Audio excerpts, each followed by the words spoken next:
What's the best animated feature from 2024? Well, if you're watching this as this goes live, then you know it's Academy Awards weekend, and award season has been a ton of fun this year. And if you're not watching this live, then when I posted this, it was Academy Awards weekend. But instead of talking about the 10 best pictures like so many other people are, because I have a focus more on animation, I want to talk about the 5 animated movies up for best animated feature. We'll start with Elemental from Pixar. I really enjoyed this film. On Letterboxd, I think I gave it a 3.5 star rating out of 5. It's fine, it's enjoyable, it's not Pixar's best, it's not their worst. I actually think that when it first came out and people didn't go see it, I thought that was a bit of a travesty. People unfairly judged this film when it was actually pretty good. And even though there's an A plot about this kind of Romeo and Juliet story, there's also this great B plot about what it means to be a first-generation American or first-generation immigrant, the child of immigrants. I really enjoyed that part of the story, and for that reason I gave it 3.5. Plus, this film looks gorgeous. I really enjoyed it. A film that dropped exclusively on Netflix, Neona, was another film that I actually enjoyed, but out of everything now that I've seen all 5 of the films in this animated feature category, it's probably my least favorite of all 5. I enjoyed this film, and I think that it had a good tale to tell. It's animated beautifully, but ultimately it's not a movie I think I'll revisit again. Elemental is a film I would love to sit down and watch with other people.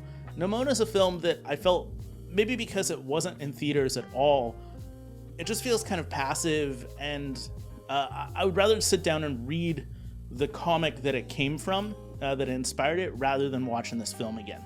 That's not to say that it's not good, but I think of the 5, it's my least favorite.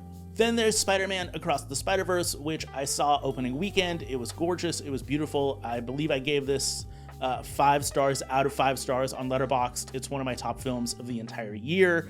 It's great. I don't know if it's gonna win the award, but I do think that it is very deserving of being part of this nominee list, and in almost any other year, it would most certainly win the Academy Award for Best Animated Feature.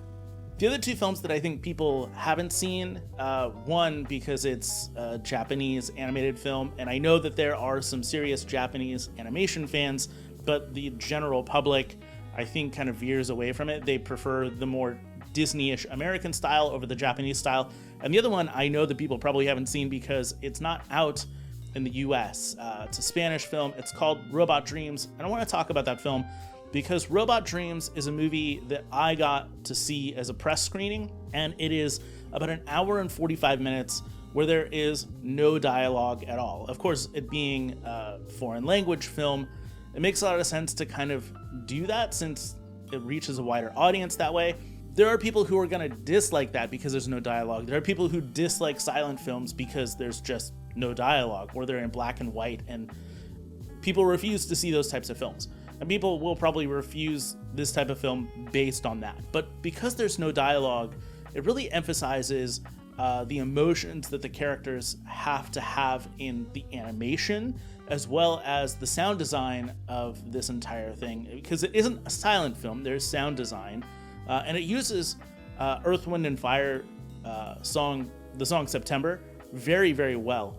It kind of has this vibe of Hey Arnold's kind of New York metropolis mixed with Zootopia, because all of the characters are different animals. I would say that my number 1 film of all the 5 animated films is Spider-Verse, but Robot Dreams is right underneath it. I would put it above almost everything else in the category.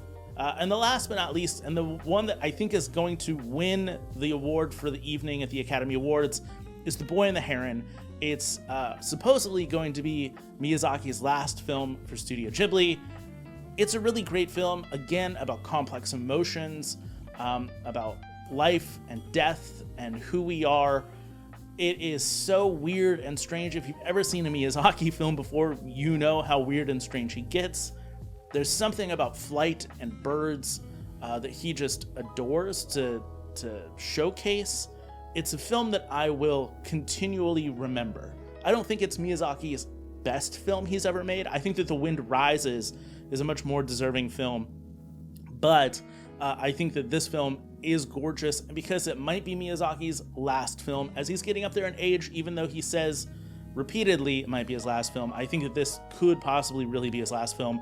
Because of that, I think his legacy, what he brought to animation, what Studio Ghibli brings to animation, I think it's going to win the award for Best Animated Feature. But leave your thoughts. Let me know what you think. I would love to hear your thoughts on the 5 animated features in this category and who you think is going to win.